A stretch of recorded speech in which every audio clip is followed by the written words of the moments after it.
come in. My name is Karen Johnson.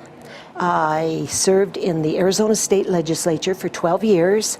I was in the House for 8 of those years and in the Senate for 4 of those years. When you see a plane fly overhead, there's a trail that leaves the end of that plane, and it goes from one horizon all the way to the other as the plane flies across, and it begins to filter out and cover more and more of the sky in kind of ripples. It widens out and fills the whole sky. I mean, how could anybody think that that was the case? And then to live and to be underneath that and know that whatever is in that is falling down upon you and upon your animals and upon the earth.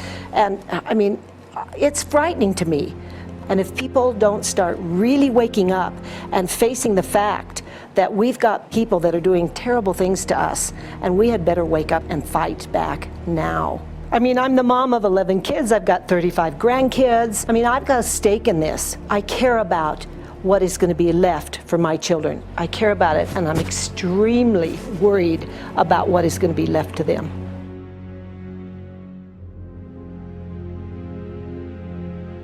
Aluminum is toxic, and we know that it's accumulative.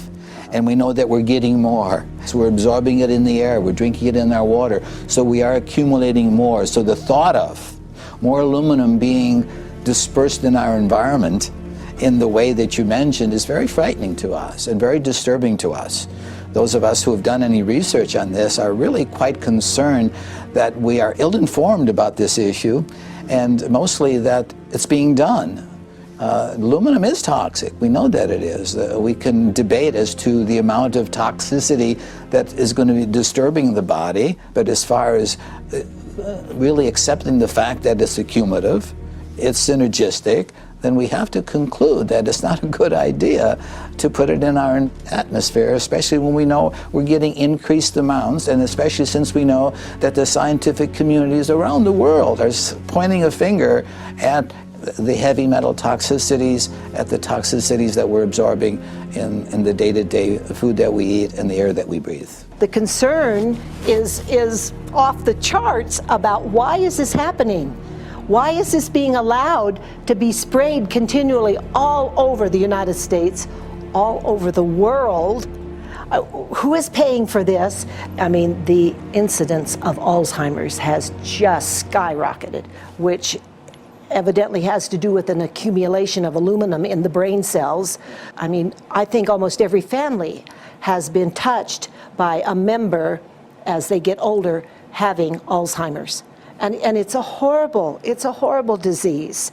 And to say that, well, this just came because people drank soda pop out of aluminum cans, you know, when my father passed away with Alzheimer's and he didn't ever drink soda pop, you know, that explanation doesn't ring true with me.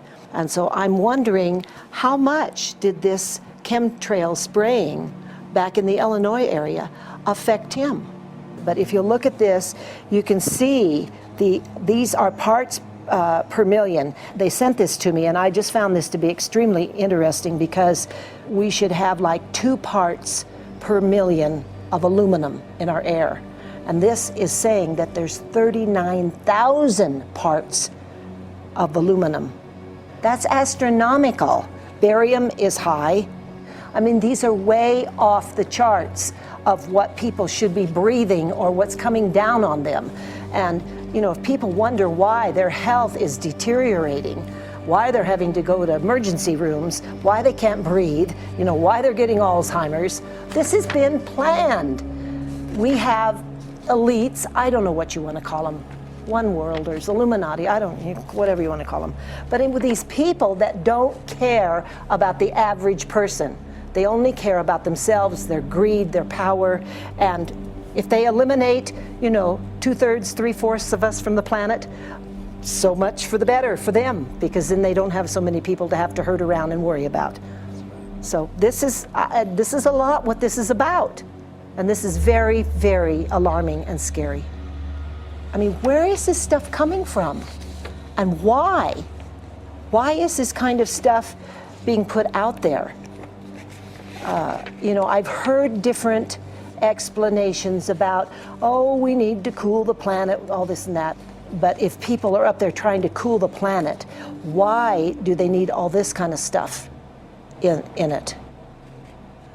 The explanations just never have really rang very true. And as I'm setting up the equipment, she looked at me, she said, all these trees here are dying. And I said, what? She says, all these trees in here are dying. So I thought, well, I'm going to test for aluminum, because that's one of the key things in the programs that we're talking about, and titanium. And I took some of this bark sample and tested it, and it came back positive with aluminum and titanium. Mm-hmm. Then I started traveling around California, noticing the same thing. In Lake Tahoe, there was a lot of the same type of bark, all through Sacramento area and Davis. Just about everywhere I went, I was noticing this silver white bark. Mm-hmm.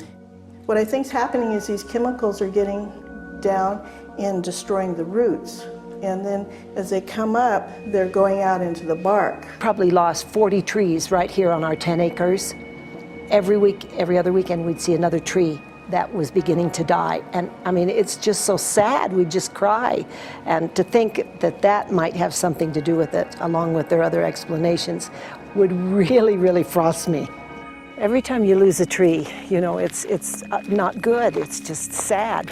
And there's another one over here in this little group of trees here. Don't you feel better when you stand up and fight than if you crawl down in a little hole and go to sleep? You know, I mean, my gosh, people, your families are out there, children are out there, your grandchildren. I mean, you've got to do something to help.